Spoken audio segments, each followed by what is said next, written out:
This episode is jam-packed. You're gonna see 2 weeks and 1,800 miles in the Red Duster. Along the way, I'm gonna show you some of Chris Birdsong's project vehicles. I'm gonna break down, Birdsong's gonna rescue me. I'm gonna put new gears in the thing. You're gonna see me go shoot a little bit of the Vibe 200 with Vice Grip Derek and O'Reilly. Then I'm gonna break down again. I'm gonna fix it at the side of the road. And only then will I hit a bunch of epic mining towns all through Utah, searching all the Americana I can find with a few little surprises along the way, and a bunch of vehicles at the roadside. All of that, and probably more in this episode. Check it out.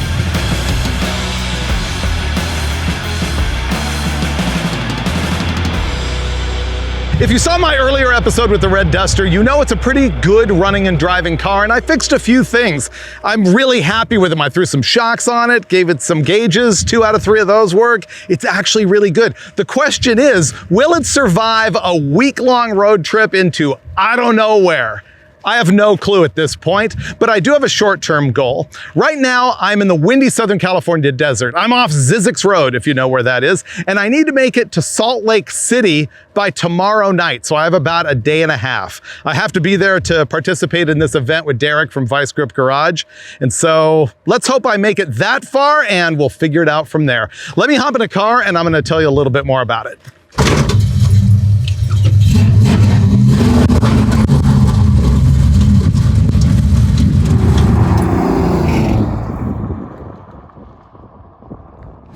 So this is my 1971 Plymouth Duster, known simply as the Red Duster. It was initially put together as a hot rod by me and Dulcich on the Roadkill Garage show. It was a car that had basically been abandoned. It had a slant 6, 3 on the tree, and we installed a junkyard 5.9 Magnum, which is a 360, and I was able to get a guy to sell me a whole kit to convert this to a factory A 833 4-speed. And we took a B-body rear end, an 8 3/4, and had that narrowed down to A-body size. And it's got 323 gears in it and a really worn out limited slip. It's basically stock worn out stuff that's pretty good.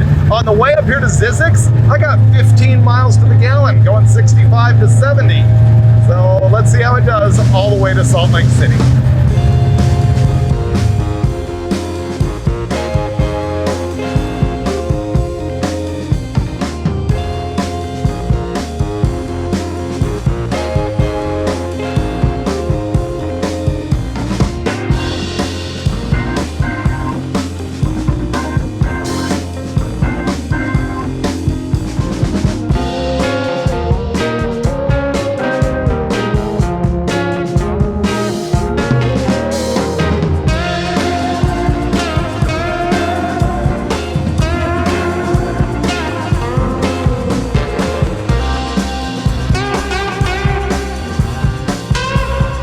I was cruising along, guy shouts my name. He said, I was just watching the episode of this car on YouTube. Or maybe he said TV. How weird that must be.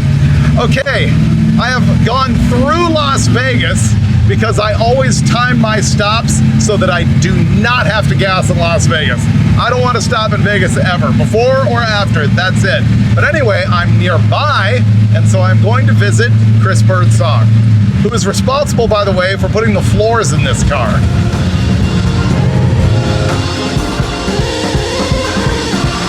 Birdsong here can be seen on the Junker Up YouTube channel, where you can also see all the work that he did replacing the sheet metal on my General Mayhem 68 Charger. We sat and bench race off camera for like an hour, so I ended up having to just grab a few clips to show you some of his cars. Here's the only GM product you'll see here that isn't a Circle Track car. It's a 67 Chevelle that belonged to his dad. But there is a row of Circle Track cars. This one is wrapped to sort of look like the 69 Charger that's parked out front. Birdsong keeps telling me used race cars are dirt cheap, and they come with stuff like stout small blocks and Jericho transmissions. This one is super cool. It's a real Charger that he plans to clone into a Daytona and actually race on circle tracks. It's powered by a 340, and out back, he's working on the old Vega hatchback trick to flush mount the rear window just like a real Daytona. He also got this Ford Torino with a fiberglass nose that can also become a circle track racer so that he has both a Daytona and a clone Talladega. Over here on the left is a 69 Charger that Chris kind of burned out on because he started to out-trick himself with too much technology. And on the right is a 73 Charger, or maybe it's a 74, but it's a factory 440 car. And he built that dirt cheap and raced it at my duct tape drags last year, which, by the way, is coming back to Tucson Raceway October 17th and 18th, 2025. You should go. See ducttapedrags.com. This one is a 1970 Dodge Super Bee that's a factory 440 6-pack 4-speed super track pack car. It needs to be restored, but man, it's cool. It's parked next to a General Lee clone that Birdsong used to take his son home from the hospital after he was born. Birdsong's favorite Charger right now is the one he calls Patina. It's a 69 loaded with a big block and a 6-speed and air conditioning, and everything needed to be a true daily driver. But I'm jealous of the Daisy Mags, man. So that's a quick run through of Birdsong stuff. Make sure to follow him on the Junker Up channel to see cool fabrication stuff. Meanwhile, I am headed north to St. George, Utah for the night.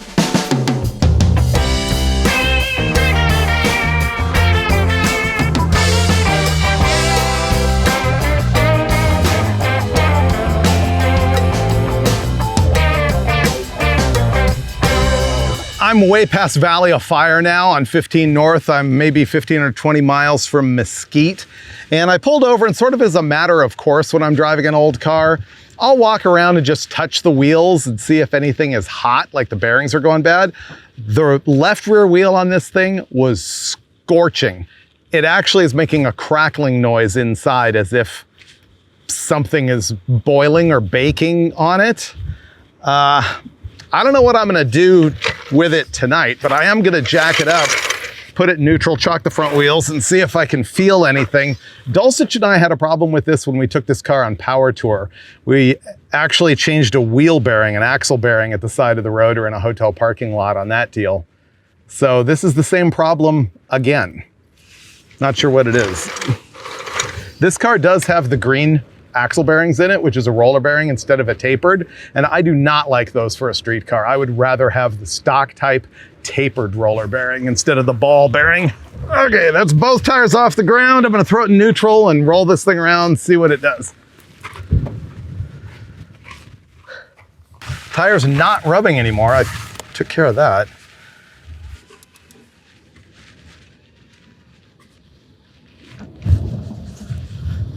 I don't want to put my hands under it because I have no jack stands. It's just up on a jack. The biggest thing is it's making a little bit of an odd noise.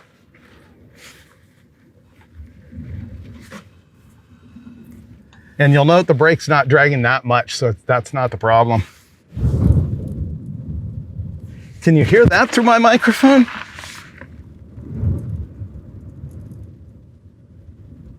That sizzling sound? I don't like any part of this. I'm gonna go listen to the other wheel. This one makes noise too. I don't know what's going on, but I know it's bad. I suspect it's getting axle bearings again. I'm just gonna have to be real careful and roll slow and have a look at it in the morning. I'll have to get a wheel and tire off and mess around with it. Ah, what a bummer. Just when I thought this was gonna go smoothly, and I was gonna make it to Derek's event on time. And I have to be there because I'm actually the announcer. It's not like I cannot be there. It's not just like us hanging out this time. Huh, okay.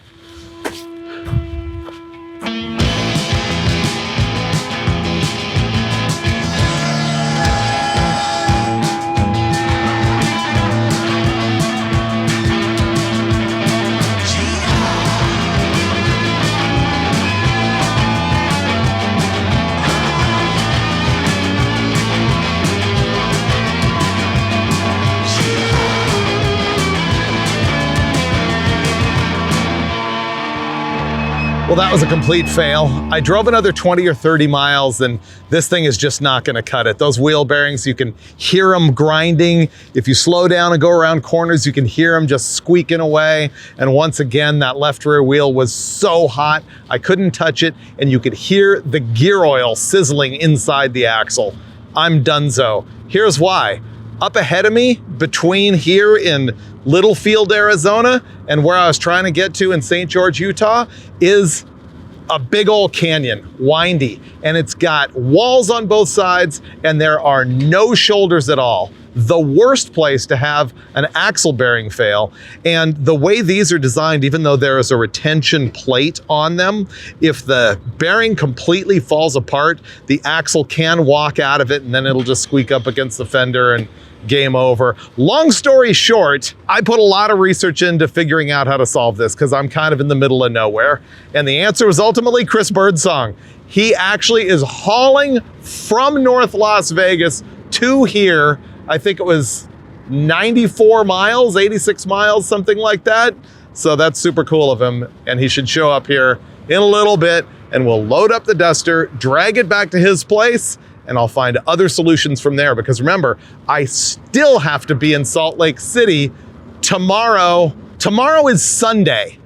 Let's just say I need to be in Salt Lake City at 7 a.m. Monday morning, because that's when the camera starts pointing at my face.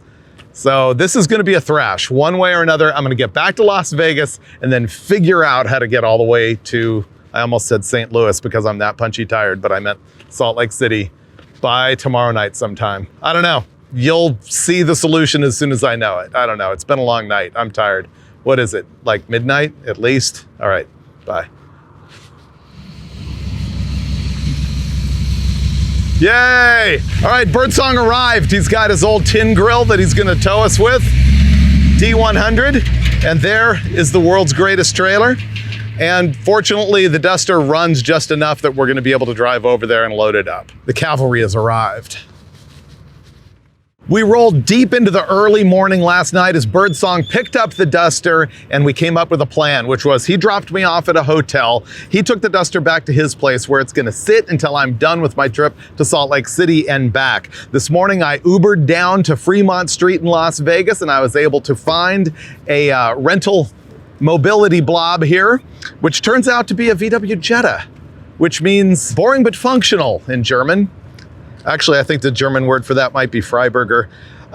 What's gonna happen now is I'm gonna set up a GoPro on the hood, and I am gonna time lapse you all the way to Salt Lake unless some disaster befalls me before then. I'm gonna give you a sneak peek at what's happening with Derek. Then I'm gonna end up probably cannonballing back here, but maybe just buying another vehicle in Salt Lake City. I don't know yet. So stay tuned. I'm out of here in my mobility blob. It's actually not that bad. I mean, yeah, it kind of is. Go.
I am at Bert Brothers Motor Park, formerly Utah Motorsports Campus, here on the shores of the Great Salt Lake. And this is the Vibe 200. Do you remember the Aztec 200 last year? It was sponsored by O'Reilly Auto Parts, and Vice Grip Derek put it all together. He invited me out here to announce this gig this year, and so you'll eventually see that on the O'Reilly Auto Parts channel.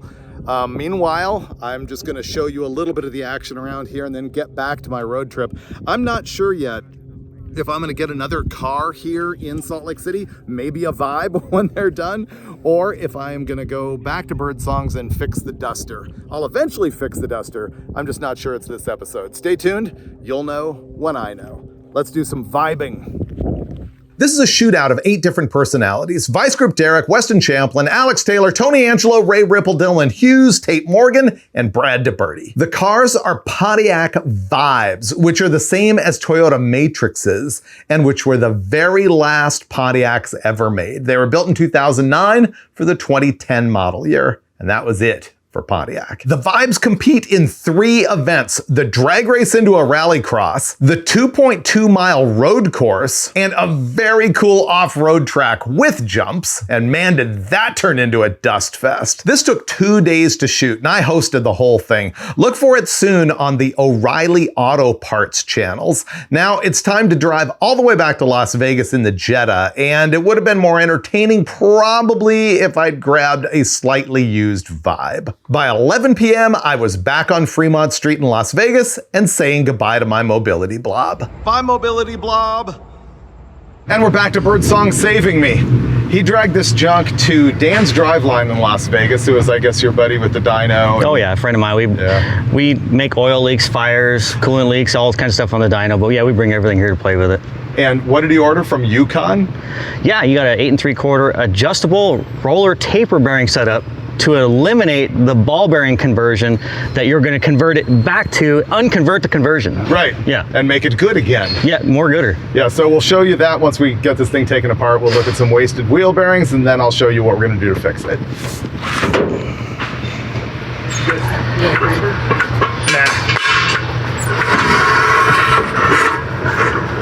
We try to keep it pretty tight. Good? Look. Just a little forward on your end. Yep. All right. Going down. Coming down. Great. Oh, that's perfect height. Yep. Do we have a... He's working on it right now. Nice. I was asking about that. Thank you.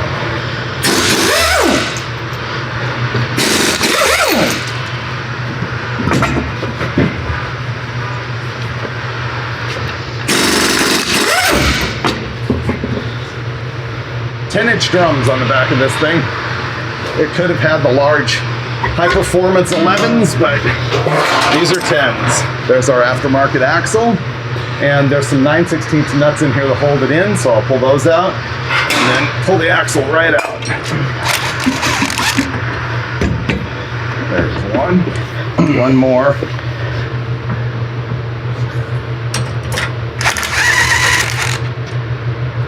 What I'm going to do now to get the axle out is use the drum as a slide hammer. I'm going to put it on backwards and then put a couple lug nuts on backwards, or 3, just that much. You want to put that pan underneath you? Good call. And Birdsong reminded me that it's probably going to puke gear oil because I have a little bit over full. And there's the axle. And hopefully the bearing's destroyed, and that's actually the problem here, and not something in the center side.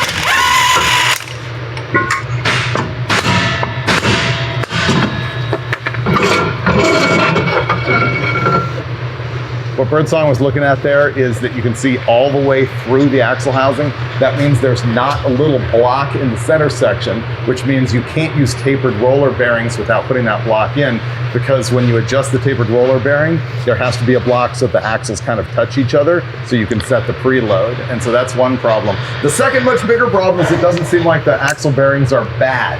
So I'm going to pull the drive shaft and rotate the center section by hand to see if I can find any ugliness in there. And if I do, I'm at the right place, because Dan's Driveline seems to be able to handle anything. So let me pull the drive shaft out. This is annoying. We've taken it all apart, we've inspected stuff, and we don't see anything wrong with the axle bearings, which is what my diagnosis was. It looks like the left rear brake drum was adjusted way too tight, which would explain why the wheel was so smoking hot. It doesn't explain why this thing does that growling noise on deceleration, and it doesn't explain why when I was able to turn it, I heard that squeaking sound, or what I thought was the gear oil like bubbling inside the thing. So I may have completely whiffed this. What we're gonna do now is fire the engine up with it up on jack stands, with it assembled, and get the rear end spinning and shut it off and listen, see if we can hear anything. Oh, the center section turns pretty freely too. I didn't have to remove the drive shaft. I just rotated it freely and it was fine. Yeah.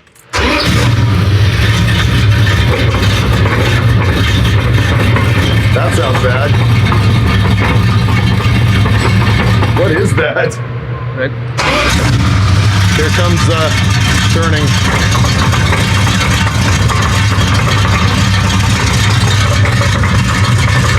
We fired it up, put it in fourth gear, let it roll a little bit, and it's making a terrible noise back there, which is weird because it wasn't doing it when we were driving.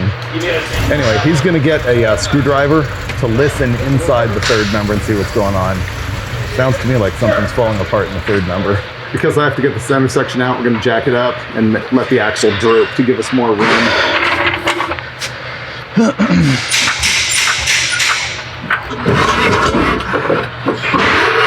I'm good on this side.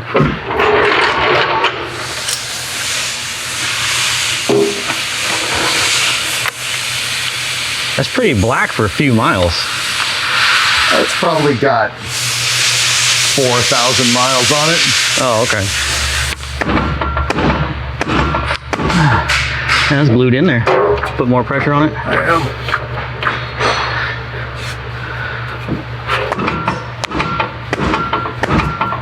There it is. All right. Down. Down? Yep.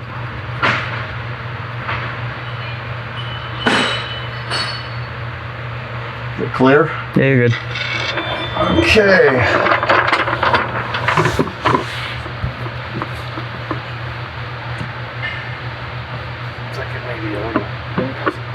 Okay, the issue turns out to be a problem with probably the side-to-side clearance on the carrier inside the case. Fortunately, Rick's going to be able to handle it for us. You can actually move it by hand back and forth. Can you? Yeah. I haven't felt it yet. Brick, who's working on my center section, is actually an El Mirage racer, and this hood on the wall is from his Dodge Dakota that happened to end up in one of my earlier videos where I explained all about El Mirage Dry Lakes Racing. Well, after that video, he barrel rolled the thing, and that's all that's left of the truck. Here's where we're at with the third member situation. Brick looked at my old one and said, basically, the whole thing was loose. Nothing had any preload in any of the bearings. It was just all sort of sketch, and pieces were moving around, and he thinks that's what was making the noise. So we started to rebuild it, and then decided that I wanted to put a higher gear ratio in it. I wanted a 276 or a 291 instead of a 323. And so Birdsong ran home, grabbed another center section out of a housing that he already had, and it happened to have a 276 gear in it, but it was an open differential, so it would only do a one tire burnout. And so what we're gonna do is take Birdsong's case and the posi that was in my unit and put it together with the 276s that came out of his unit, and the yoke is gonna be the same because the spline on the pinion is the same. Bottom line, when we roll out of here, I'm gonna have a Sure Grip, 276 gears, and a different case. I'm super, super happy that I broke down here in front of Dan's Driveline and also in front of Birdsong because they're dialing me in on this deal. Now, granted, we found nothing wrong with the roller ball bearings that are on the axles, but we're gonna go ahead and swap it out to the taper bearing, which is this Yukon kit right here. You can see these are elongated tapered roller bearings, so it'll spread the load evenlier, if that's even a word, evenlier on the race. So that way these will handle way more actual load, like if you were hauling a trailer, and they'll handle more side load, being a lot more surface area. So we're gonna go ahead and swap this out to prevent future failure from another ball bearing. I've never had luck with these. They kind of suck. Take it over to the press and punch it out.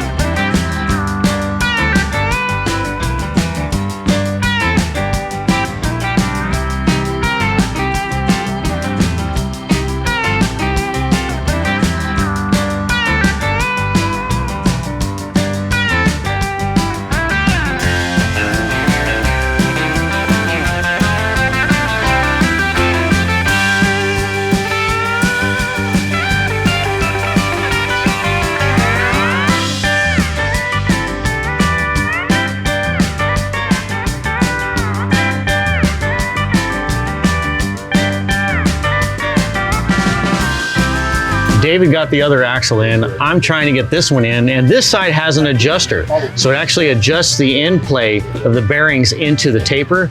But problem, I kept hammering and hammering and tapping, and the adjuster is maxed out, and I still have too much excessive play. There's supposed to be a minimum amount or a maximum amount, and we've far exceeded that.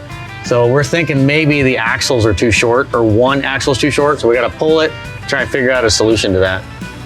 Birdsong explained that we didn't have enough adjustment in the axle adjuster to make the axles touch each other in the middle and give us just that slight bit of end play, not quite preload, but just a tiny, tiny bit of end play. It's way too loose. So what the guys are gonna do is take a piece of hardened metal, TIG weld it to the end of the axle shaft, and then start flattening it and thinning it out till we get to the point where it's just right, but maintains enough spline engagement in the middle.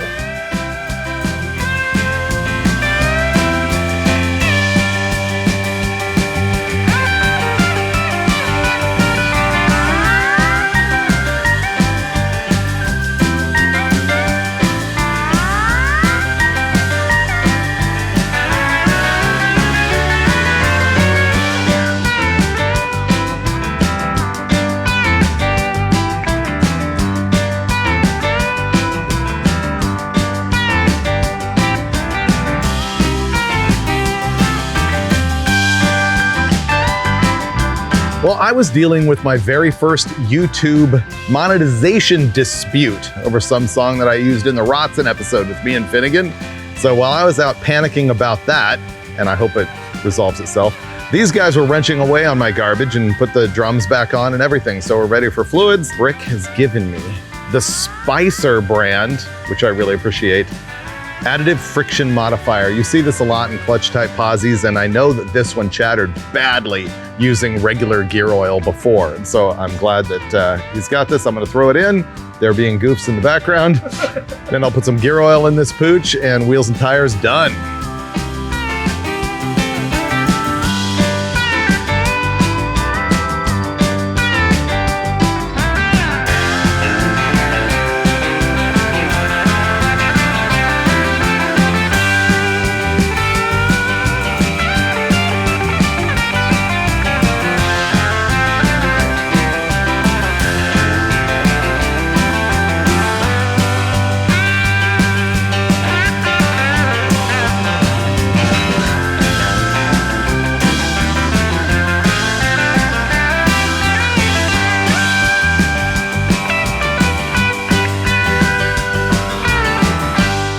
Wrenching done.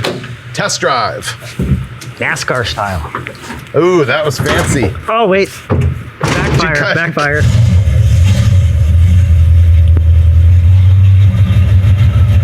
It drove away fine. It's not making any funny noises yet. No. Except for that fuel pump. Yeah. You will definitely know when you run out of fuel. Okay, it's great. Ready to not hit the road, but grab a hotel and stay in Las Vegas for another night. And then tomorrow probably drive back to St. George, Utah, because I haven't had my fill of the 15 yet. I'm gonna also take a couple clicks of compression out of the rear shocks.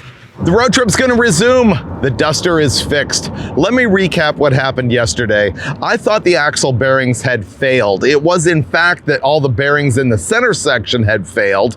And so those guys, Brick and Birdsong, helped me change that out.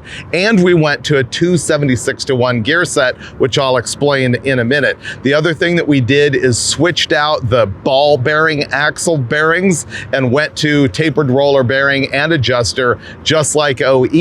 But the Yukon kit that we used actually had higher quality components in it than the OE stuff as far as the adjuster and everything, so that worked out really well. I want to explain gears to you because this is something that confuses people. I went from a 3.23-to-1 rear axle ratio to a 2.76-to-1 axle ratio, and the smaller number means I swapped to a higher gear. 276 is a higher gear ratio than 323, even though it's a smaller number. Here's why. The way gears are rated is based on the output speed. If I turn my drive shaft one time, I'm gonna get more revolutions out of the 2.76-to-1 gear at the tire than I will the 323. And if you think about it, this is also why a higher gear, smaller number, will have your engine revving slower or lower at any given road speed than a lower gear. That's why when we say a 276 is a highway gear, it means the engine is at lower RPM on the highway than it would be with a 410 gear. The other lingo that comes up is, let's say, deeper gears. That would be a lower gear. People say a taller gear. That would be a higher gear. People say a shorter gear. That would be a lower gear. So that's just some of the lingo. Now, what I'm going to talk to you about once we get on the road is how all of this is really going to affect the performance of the Duster. The acceleration and the cruising RPM, and at some point, I'm even gonna figure out the gas mileage. All right, let's go. That's hot. That didn't last long. I left the hotel, drove a couple miles, and couldn't live with myself because one of the noises this thing was making is still there. It has a squeak. It seems to maybe be from the front end. I'm just gonna check the front wheel bearings. In 93 degrees, in the desert heat. Gonna be fun. I've got the brake drum off. I have cleaned up the spindle and inspected it, and while not flawless, it's also not terminal. I am gonna clean up the wheel bearings so I can inspect them, but I also wanna get out the inner wheel bearing, and I'm gonna show you a trick on how to get it out, hopefully preserve the inner seal, and be able to knock it back in. What I'm gonna do is put this on here. I'm already noting a fail in my plan. This thing has such tiny wheel bearings. Normally what you do is you put on this nut and then you use it as a slide hammer to pull the seal out. All right, let's see if this is gonna work. There we go. So you can see that there's my nut, there's the bearing, and there's the seal. And because the seal was pushed out by the bearing like this, it should be intact and I should be able to tap it back in after I clean everything up. Everything is smoking hot too. I've cleaned up all the parts. They all look fine. The bearings and the races, I inspected them for scoring or pitting or looseness, and it's all good. So I'm just gonna repack them really well and put it back together. The only flaw I've really found here is that the grease that was in them was really liquidy, kind of strange. It wasn't really sticky. The stuff in between the bearings was kind of gummy. The stuff in the bearings was liquidy. I don't know what else to say. So I hope this fixes something. Now I get to do the water grease in the hand trick.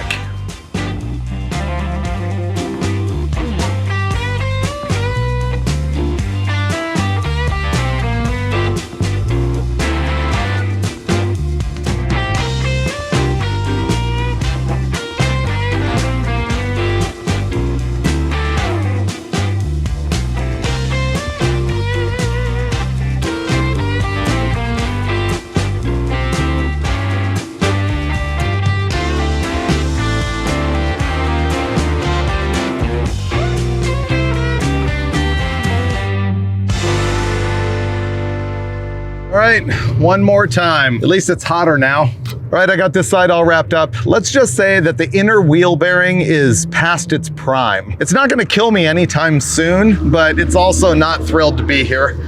I think I'm gonna call up ahead and see if I can get a bearing and a seal, but it's not gonna stop me from driving. I say that now, but so far, everything has stopped me from driving.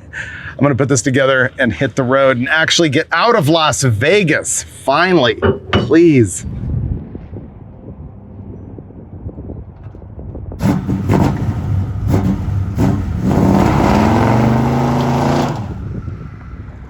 Fake out, couldn't leave town. I couldn't live with myself. That one bearing in here is just too torn up. Hear it? So I'm gonna go ahead and change it. Unfortunately, it took me a couple of hours to find bearings in town.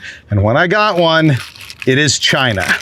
And in my experience, a 40-year-old questionable bearing is better than a brand new China bearing. But this is a really not good bearing. So I'm gonna go ahead and just replace that one inner bearing. I was gonna replace all of them, but once I saw that this was the brand, I changed my mind. Can you tell I'm getting worn out? It's really hot out here, and this is gonna be my third time doing this. Is it third time? Since I'm changing the bearing, I also have to change the race, and so I'm just gonna knock the old one out of there. I actually bought a driver tool to put the new one in. All right, getting punchy. Now let me get to work.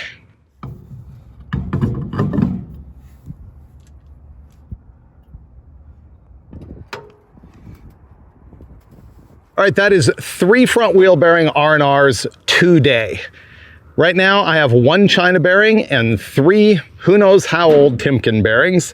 So I hope I am finally leaving Las Vegas, but I know I have lied to you about that twice. This time, trust me, I want to be out of here. I don't even have a destination yet. I just want to not be here.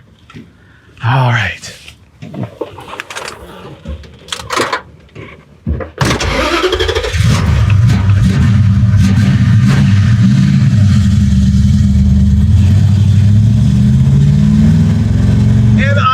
Finally rolling. The bearing is fixed. That bad wheel bearing growl is gone. So it was kind of a bunch of errors that added up to some real problems getting solved. I had heard that bearing going bad, and I knew that the left rear wheel was super hot. And as it turned out, the brakes were dragging on the left rear wheel, and the bearing problem was not the axle bearings, it was that front inner bearing. But the other problem I had was also real, which was that the center section of the diff was mildly falling apart. It was just way too loose. So now I'm finally on the road, but I did stop again. Freiburger Cafe report coming up. Lou's Diner on Decatur in Las Vegas, highly approved. They bring you crackers and homemade jam before you begin, and we sampled the biscuits and gravy that comes in a giant bowl, and that was fantastic.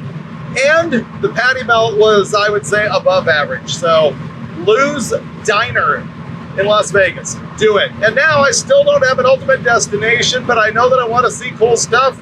Americana, abandoned things, junkyards, all of that. But I'm heading right back where I've already been twice on this trip. I'm going north on the 15, and I think I'm gonna make it to St. George tonight.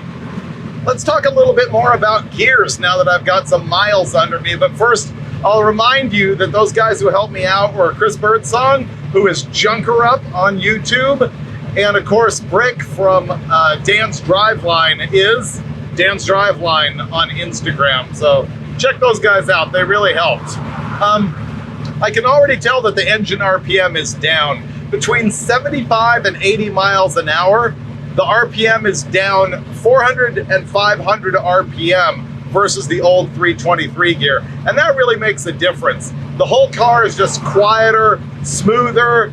I will tell you later in the episode if it gets better gas mileage. It's just a better deal. Now, why wouldn't everybody run a gear this high? Because obviously it's not the best thing for acceleration and performance. So let me explain that a little bit. Anytime that you want to gain a greater mechanical advantage, if you get more power on one side, you're going to have more motion on the other side.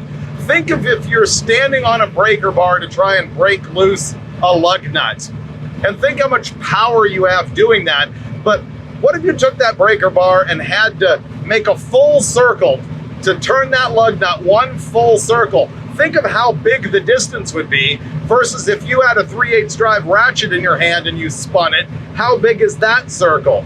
Well, it's the same exact thing. The engine has to travel a greater distance or make more RPM in order to have a greater mechanical advantage with a lower gear ratio. With a higher gear ratio, it doesn't have to move as much. The downside, however, is just like in the example of the breaker bar versus the 3/8 ratchet handle, you get less torque.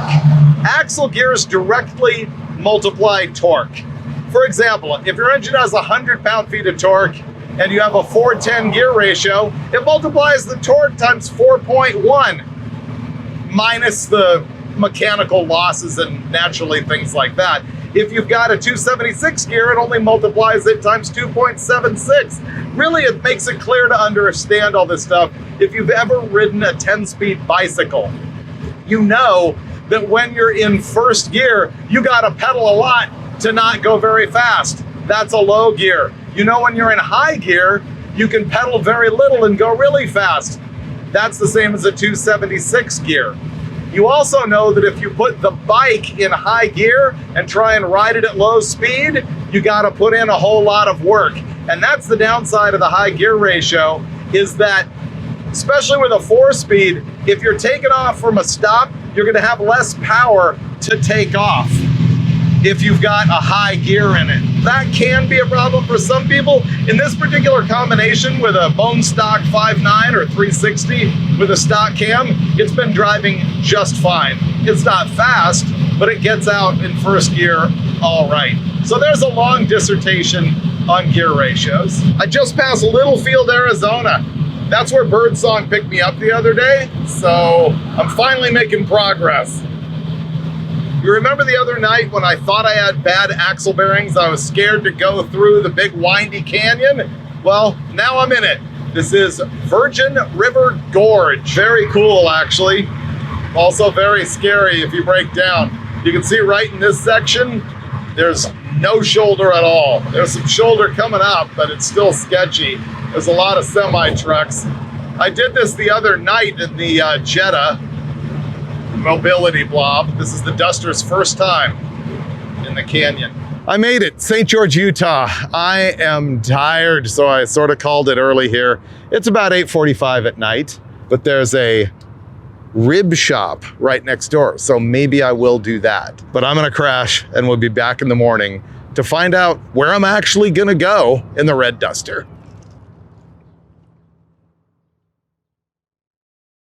Good morning from St. George, Utah. I promised you last night that I would finally have a direction for sort of this aimless journey that I've been on, and I've got it. I have put together a loop road of a whole bunch of little, small, sort of untouched mining towns that are here in Utah. You know, you think of mining as being Colorado, but there's a lot of that stuff here too.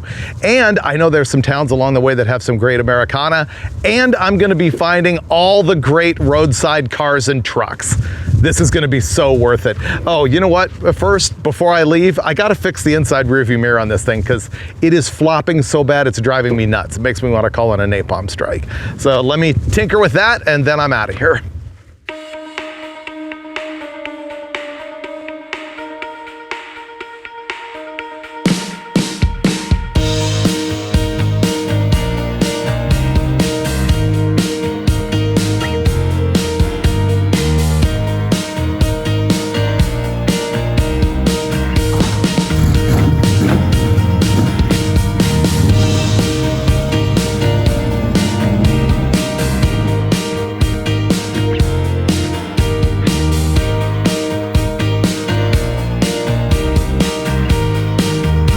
I've been rolling for a little while now. I went out of St. George into a highway that goes down into Arizona. You cross the state line and go to Colorado City, which is a place that has an old history of polygamy and stuff.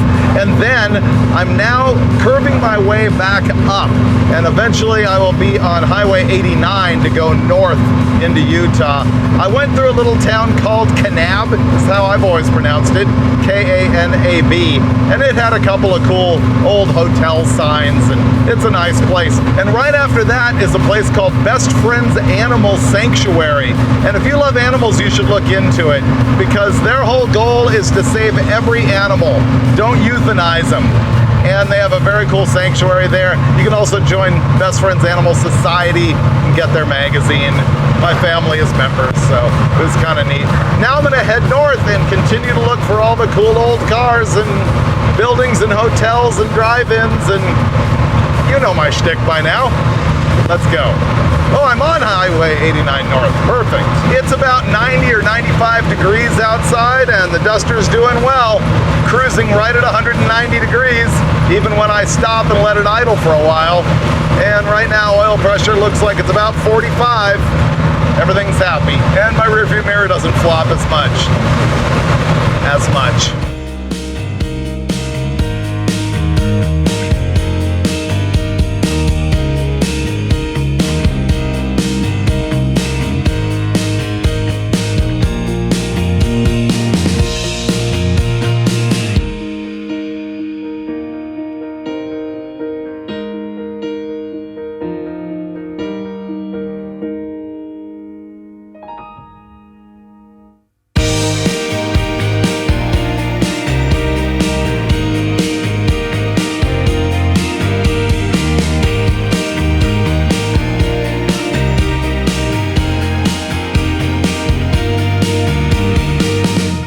I stopped here in Glendale, Utah at a roadside attraction that I have seen for many years. I stopped one time before, I think with Rick Payway, and I think we actually got permission to walk around in this collection of cool old cars and trucks. This time, I have not set foot on the property. He does have a sign that says, "Look, but don't touch." So I looked from the street, and man, this is cool. He has got so many square bodies and old trucks and Suburbans, a few 57 Chevys. This place is a treasure trove. And to my eye, it hasn't been touched in at least a decade, maybe more. I think I probably first saw it in the 90s. The thing I was looking at most closely, actually, is this 1973, I think, Plymouth Fury 1, because it is just like the Fury that I had actually before Roadkill. I had it and used it at Car Junkie TV. I remember Chad Reynolds and me setting the thing on fire unintentionally with brake cleaner, carburetor cleaner, and then I pulled the 400 out of it eventually, and it's still sitting in my garage. But in between Car Junkie and removing the 400, it was in Roadkill. It was in the episode that Finnegan still is angry about, where we prepped it for 24 hours of lemons. He felt like he did all the work. I got in the thing and drove it, and I forget something broke, so we couldn't finish the race. He didn't get to drive. He was really upset about it. He's never forgotten about it. And after that, we cut it all up, and the scoop off that car is now on the General Mayhem. And the car itself got scrapped. But I do have a couple pieces of it, not only the 400 engine block, but also I cut the number that we had painted on the door, cut that out of it, and it is buried in my garage somewhere. So that Fury right there reminded me of that. And of course, you just got to stop and look at this stuff, because eventually, you know, something's going to go wrong and all of this stuff's going to get scrapped. It's the same old story. Let's go, keep moving.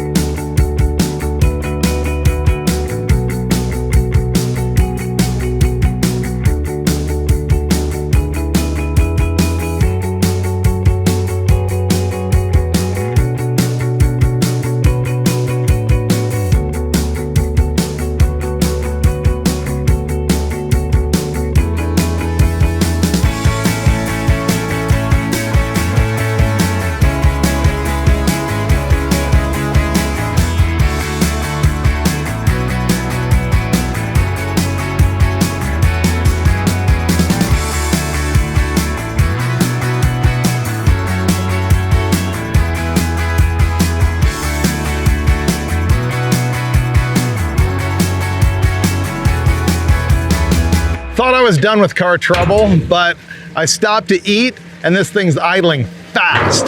The rest of the trip it's been idling at like 400 RPM, way too low. All of a sudden it's like 1500. So I'm gonna look for a vacuum leak or timing that has slipped. Hot, hot, hot, hot. All right, let's see what we got. Aha! Simple as that, massive vacuum leak. I can fix that.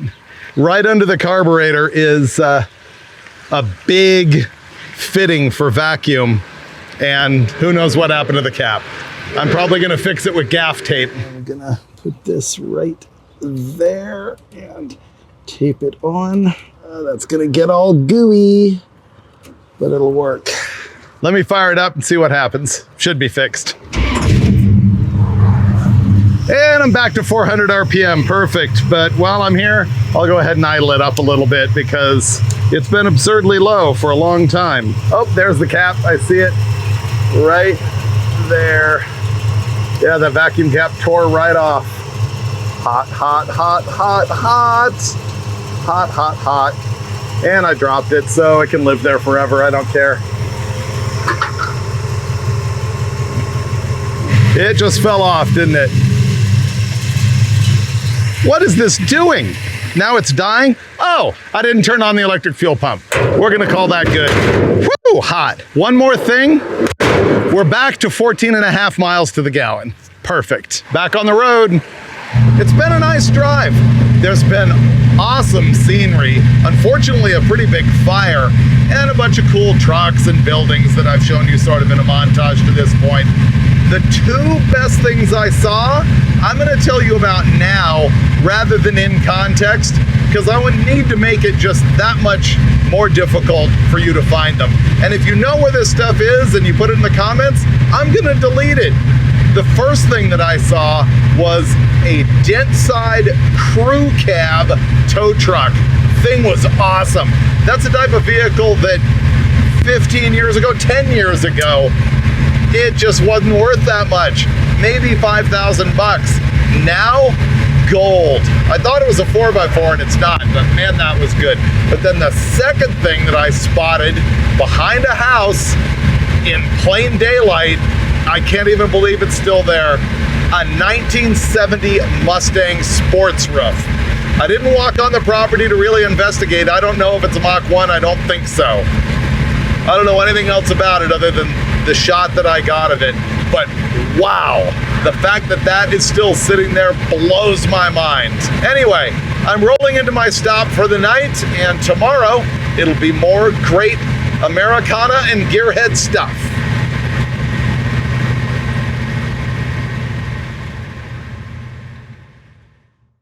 It's Freiburger coming to you on tape from the outskirts of Richfield, Utah. Figured it would be a good time to sort of check the fluids and stuff before I head out for more back roads on my way to my final destination. By the way, I did throw a quart of oil in this thing earlier in the week. You just didn't see it on the episode. So it does seem to be eating a little bit, which is kind of not surprising for a 1,000,000-mile engine or whatever this is. Looks like the power steering's pretty good. The power steering gearbox on this was something we literally picked up out of Dulcich's backyard, where it had been sitting for who knows how long. It was a manual steering car. We put power steering on it, and it leaked quite a bit. But we did the old Dulcich trick of putting in a pretty good glug of brake fluid, and it swells the seal and it stops the leak. In this case, it slowed it down quite a bit. Let's have a look at the oil here. And it's fine after that bit that I added earlier. You know, checking the fluids and stuff reminds me of something I know people in the audience are gonna say, and honestly, rightly so. People are gonna look at me changing the wheel bearings a bunch of times on the car, and they're gonna say, you know, this could have been prevented if you had just done some regular maintenance and inspection in your own driveway. And that's true. But you know what? This is fun for me. And going out on the road and having a breakdown forces me to fix something.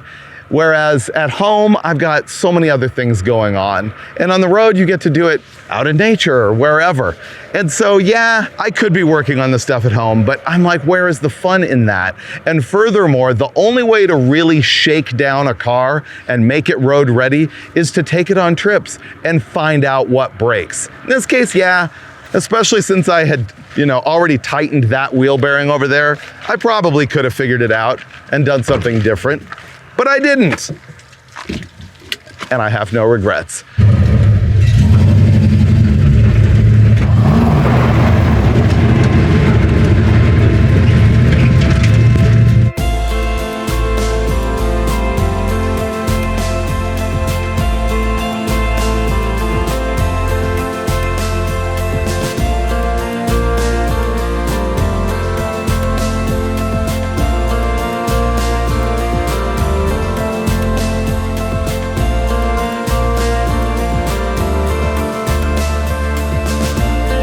Quick stop in Salina, Utah, because I had to go to Mom's Cafe. It's been there since 1924. It's not quite as cool on the inside as it is on the outside, but great burgers, so I recommend this stop. I gotta keep rolling though. Place is cool.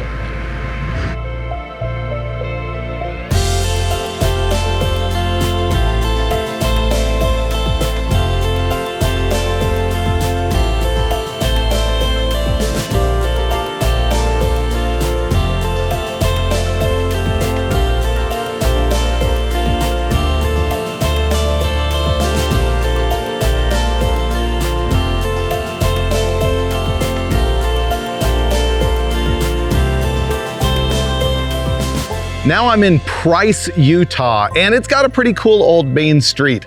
I saw stuff like the Price Theater. There's also the Crown Theater. And right next door, the Silver Dollar Saloon. I really want badly to have a beer there. But then I found a bunch of other cool stuff here. There's some neat signs and stuff if you go into the industrial sort of old school part of town, including this Bull Durham hand-painted sign on this ancient brick building. Bull Durham was a smoking tobacco, and I think we all love the old advertisements painted on the side of buildings. Bull Durham is arguably one of the earliest companies to have done that. They sent a team of painters all over the place just to deface buildings like this and advertise their stuff. And this looks like it was an appropriate building because the sign up further down the street here says that it was a liquor house. So obviously you could come here for your booze, your hooch, and your tobacco. What I find really interesting about this is you can see that this building had been plastered over, and then the plaster fell off and revealed this sign that was still underneath here. Very cool. This is why I take these trips, and this is why I take the small roads in small towns to see the stuff that you wouldn't see if you stuck to Main Street. All right, back to Duster 4-speed action.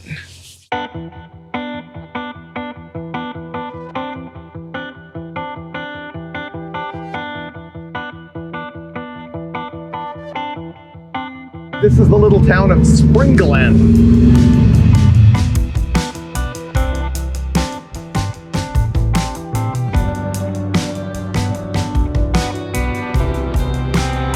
Look at this old schoolhouse built in 1927.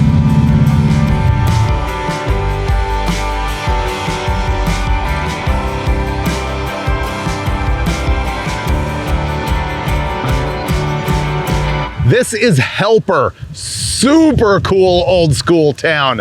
I would say there's more oldness per square block here than anywhere else I've seen in Utah. Now, it is a little bit dressed up. You can see this gas station behind me. It's been restored. It's kind of overloaded with signs. It's got a little fake patina on the top. But you know what? Way better than a modern place. I'm glad that people like this do stuff like this, even though I would rather see it in authentic decay. That's getting more and more hard to find, so this kind of place is cool.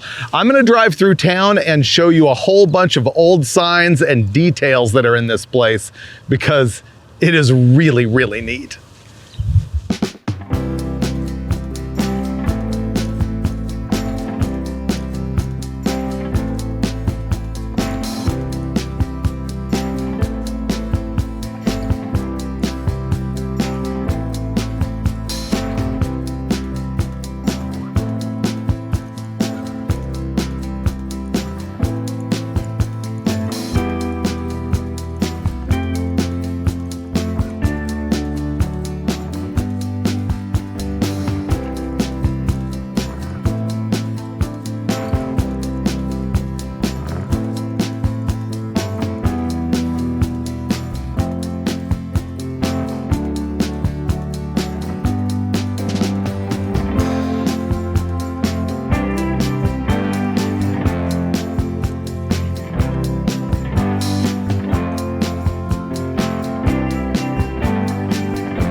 Look, Helper has an actual muffler man dressed up as a coal miner because this was originally a coal and railroad town. I always thought that was pretty cool.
Well, that's it for Helper. Pretty great, huh?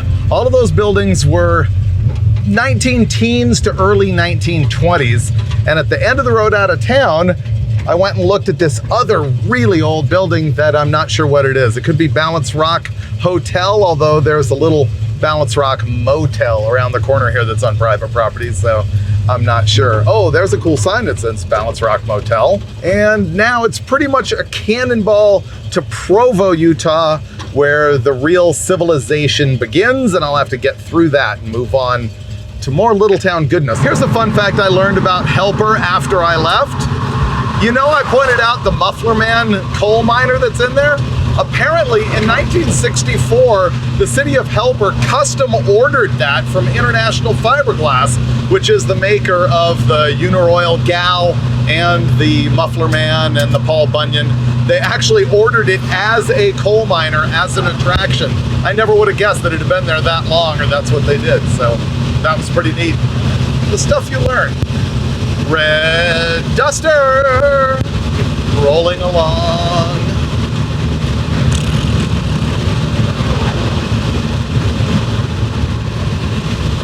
Rolling at 165 degrees. Yesterday, that canyon heading down from Helper into Provo was awesome. I really dug it. But then I got to Provo and it was like being in California all over again. So I spared you that agony and didn't film anything and looped my way down here into Nephi, Utah. And now I'm gonna take a southern route and sort of make a big circle. And it's a place I don't think I've ever been. So we're gonna discover new things together. Oh, you know what? I realized I need to talk to you about gas mileage because I was bragging about how the 276 gears in the back were gonna help that out. Well, it hasn't. I was getting 14 and a half to 15 miles to the gallon before, and now with the higher gears, I'm actually getting mid-12s. There's a couple reasons for that. First of all, I've gone way up in altitude, and that's gonna make a difference. Second of all, altitude means hills, which are gonna make a difference. And the other thing that I sort of was thinking through is at lower RPM, it's possible that the carburetor's in a different spot in sort of its fuel map that's less efficient and it's richer, and that could be causing the problem. And then of course, there's the issue that I could just plain be driving faster. So I'm gonna recheck the mileage when I'm more in a normal circumstance headed for home. But that's where we're at right now. More dustering. I'm really tempted to do a big donut, but these rocks are gonna dent my rust.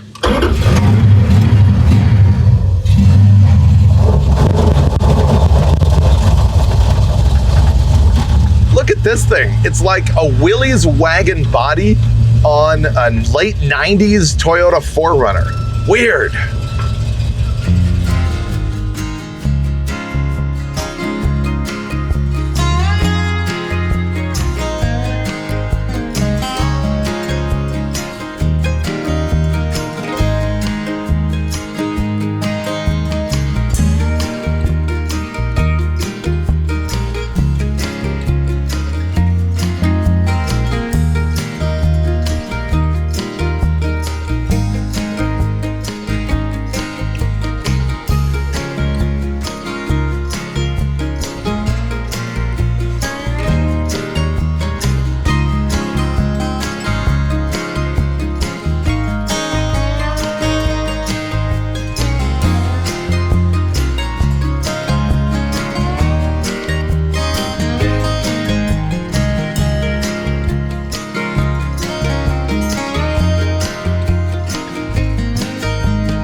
here in Mount Pleasant, Utah, and I found Basin Drive-In, and driveinmovie.com tells me that this place moved here. The screen, the sign, the little shack, everything moved circa 1958 to 1961. It seems no one's really sure, and they're still open here 6 nights a week during the summer.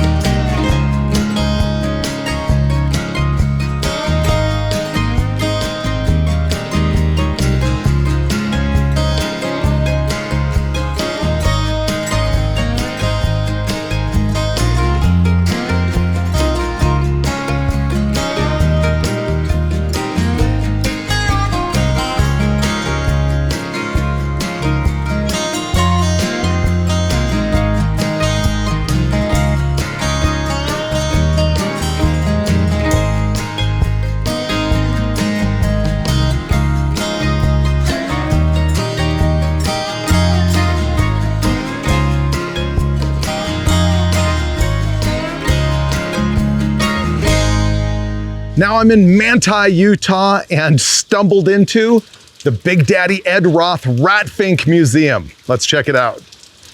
Before this makes any sense, you have to understand Ed Roth, who is also known as Ed Big Daddy Roth. He was a pivotal figure in shaping the early 60s hot rodding world and establishing the custom culture of today.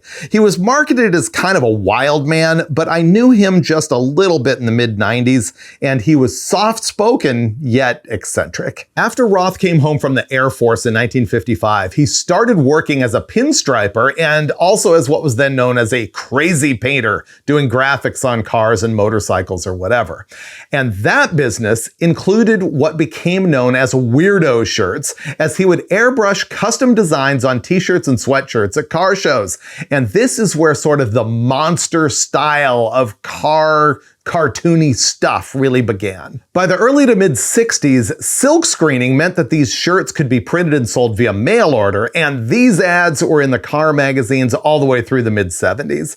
Along the way, from the 50s through the 70s, he had other artists working for him, including guys like Dean Jeffries, Stanley Mouse, Pete Millar, Ed Newton, Robert Williams. These guys set the seeds of custom culture and even lowbrow art. And of course, the most famous character created along the way was Rat Fink. I know you've seen this before. Let's now throw it back to 1957 when Ed Roth knows that he needs a wild car to help sell shirts at car shows. He discovers fiberglass and starts to hand shape his own wild creation that will help expand the craze of show rods at the time. His is called Excalibur when it debuts at a Disneyland car show in 1959, but the name has been changed to Outlaw by the time it lands on the cover of the January 1960 issue of Carcraft. In 1960, he also begins work on the next car, another one-off in fiberglass that will become probably his best-known car. It features a full bubble top, as is the trend at the time. It's called the Beatnik Bandit, and it gets on the cover of the May 61 issue of Carcraft, but it also becomes a Hot Wheels car later in the 60s. With the money that he's making from car shows and merchandise, Roth buys another guy's show car called the Tweety Pie in 1962, and he makes a few changes to it and sort of turns it into his own. Then in 1963, he creates the Mysterion, powered by 2 Ford 406 engines. Now, did these things ever really run and drive? Not really, but it didn't matter. And in early 1964, he comes out with a Corvair-powered road agent. Later in 1964, there's the Orbitron that was later discovered in front of a sex shop in Mexico and restored, but that's another story. The Mini-powered Surfite also appeared in 1964. And the last of the mainstream Roth show cars was the Druid Princess in 1967. It was commissioned for the Addams Family TV show just before that was canceled. I've only told you here about a few of the Roth vehicles. There are many more, but these are the highlights. What's important to know about all of these cars is that they were pure pop culture. They all became Revell model kits and sold by the literal millions. Ed Roth, Rat Fink, and the cars became so popular that Pete Millar published I think 4 editions of a Roth magazine in 1964. And Capitol Records put out 3 albums by Mr. Gasser and the Weirdos. Mr. Gasser was a t-shirt monster concept, and Roth was the voice of Mr. Gasser. It was wild times. Now let's get inside the Fink Museum here in Manti, Utah, which is where Ed moved sometime in the mid-90s. He passed away in 2001. The place is run by his wife, Trixie, and there are some artifacts here from Ed's life, but much of this stuff is work from other artists who were inspired by Roth and his staff and his style.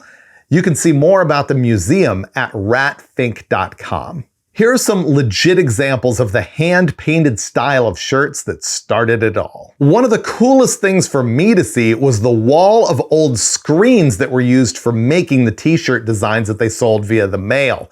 They also had many framed shirt designs on the walls. This room shows much of what was in Roth's last shop, including the bike he was working on up until the day before he died.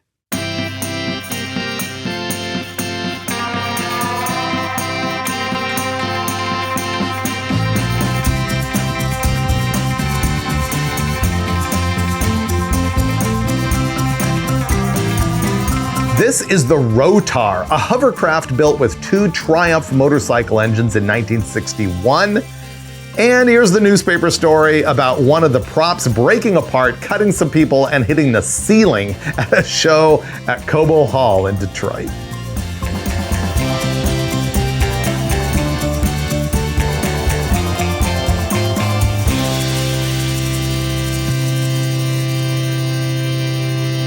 Finally, of course, the museum has 3 rooms loaded with t-shirts and merch. They sell right there at the museum, and you can also find Trixie and her gang at car shows all over the place. That's the story of Ed Roth and the Fink Museum. Naturally, got myself a t-shirt. I haven't had one since I was in my 20s. Now I've got to battle the rain with no wipers as I leave Manti, Utah.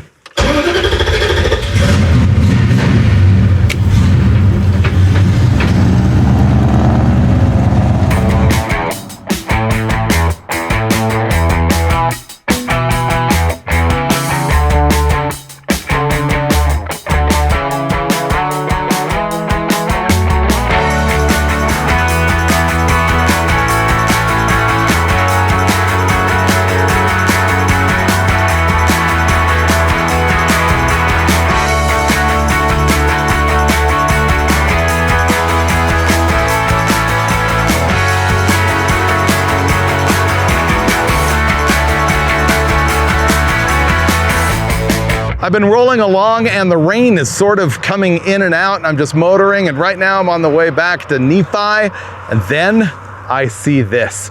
You know, one of my favorite things to do on a road trip is to come up with old gas stations, and I've had a couple here and there, some just restored, but this is how I like them, minus the fact that somebody graffitied a little bit on the inside. Based on the architecture, I take this to be an old Conoco station. I could be wrong about that, but I think that's what it is. I just wandered around here a little bit, didn't go inside, and just soaked it in and thought about what was this like back in the day. So cool. Oh, and across the street is an even older one. Wow. Dude. Okay, I drove off and didn't even notice right here, it's a way station. Look at this, I'm parked on the pad. Hopefully it doesn't plummet and kill me. And this is the little shack. Through the hole in the ground right here, you can see the beam and the rod that goes up, and the scale is still in it. This is cool. I've never found an abandoned way station for a vehicle before. I've seen them for, you know, other stuff, agricultural, but wow. Cool. This is crazy. We're standing here, I'm shooting some video, and this old guy drives up, and it turns out he had worked at that gas station when he got home from Vietnam in 1970. Said he only worked there for a few weeks, but obviously he was a local, told me all kinds of stories about this. He confirmed that it was a Conoco, as I had presumed, and he told me a little bit about how guys would work this scale back in the day. He also said that that old station across the street, clearly a garage or a gas station. He said it has been abandoned at least since 1970 when he was working there. And this cafe across the street, he said that his wife worked there. He was really funny. He described this one customer who worked there. He said he would smoke a cigar, and he said, and more drool would come off of it than smoke. And he said, I think the guy was dead, but he hadn't lied down yet or laid down yet. So that was pretty cool. And then, you might even see this in my time-lapse footage off the windshield, a couple of correctional officers stopped by because one of them recognized me from YouTube and Roadkill. So, what a good time. That's why you have to go on these adventures. How cool. And now I guess I'm rolling back to Nephi. Second time I'm leaving. Come on, junk. Plugs are getting a little dirty, I think.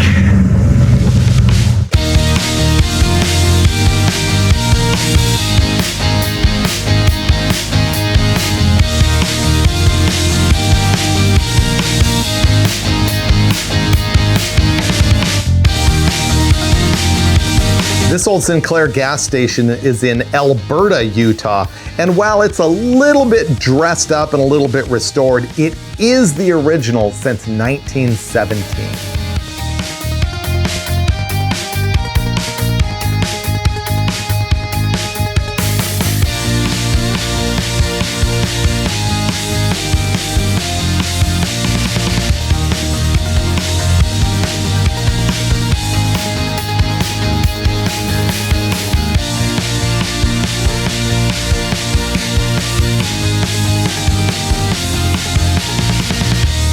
This is Eureka, Utah. Remember I took you through Helper? Well, that was really cool because it was so authentic and old, but it had kind of been kept up. It wasn't exactly regentrified, but it had been taken care of. Well, Eureka is even more legit because it's more run down. The buildings and everything haven't really been maintained, unfortunately. And I don't know, it just has that absolutely vintage authentic feel to me. I love it. Let's check it out. Eureka was established in 1870 and mining continued through the 20s. And all of these buildings are around that time frame. Some are as early as the very late 1890s and as new as into the 20s. I also found out that Eureka was the birthplace of Frank Zamboni in 1901, and yes, he is the Zamboni who invented the ice rink shaving machine. That's it for Eureka. City Hall built 1899, and some of this stuff is even older. Absolutely stunning. Let's go.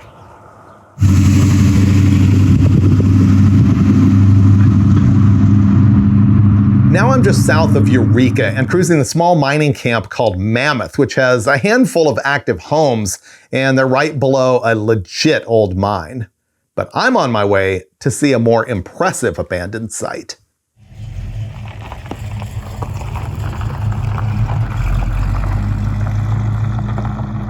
And this is right next to Mammoth. It is a smelter and mill that operated from 1908 to 1915. Can you believe the concrete is still standing after that long? There's even some rebar and stuff. There's a lot of ruins here. It's pretty cool.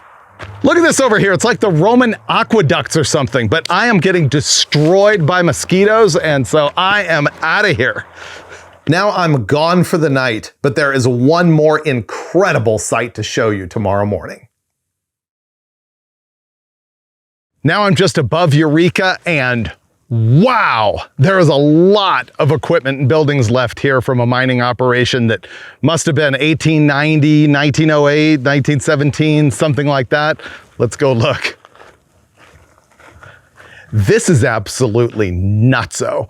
There's a building right here, made of concrete, been standing here probably since the 19-teens, maybe even 19-aughts, and it is just loaded with electrical grids and foundations and little, I don't know, compressors or pumps.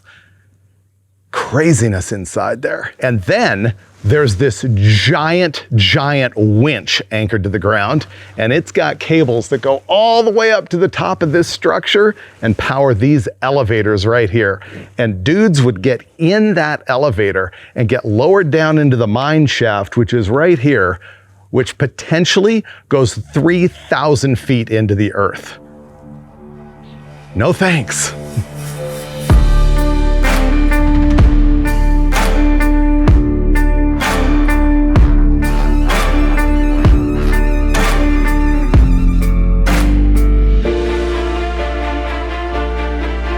This is weird. I'm standing out there and all of a sudden it's 10 degrees cooler. There's a breeze coming by and I keep walking in here and it's air coming out of this mine shaft. It is so cold.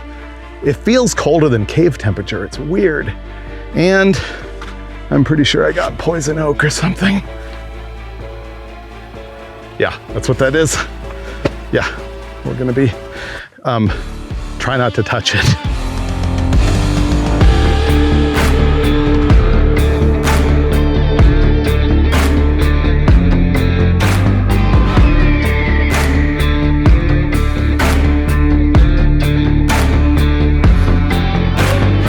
The other thing that's over here is a bunch of buildings and even houses that have fallen down.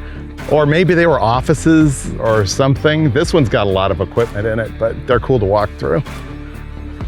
I believe this is part of the Centennial Eureka mine, although it's lower on the hill.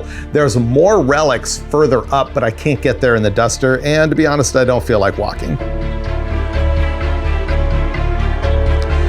This place was delivering silver and gold. There was also lead here, and lead dust is a real problem in the area, which is why they've covered all of the tailings in rocks, try and keep the dust down.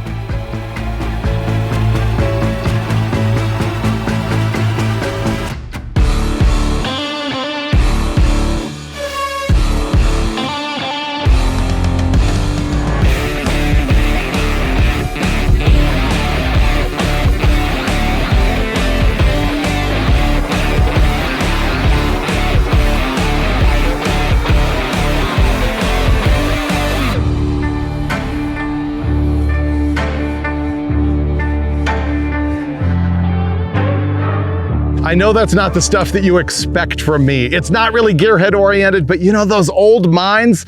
If you think about the mechanical ingenuity and the sheer guts of the guys who built the place and worked it, it's pretty metal if you think about it. And that's also a wrap on my episode. I told you I was gonna show you amazing stuff. I think I delivered. This episode has more variety than anything I've done that I can think of. I had an awesome time. I hope you did too.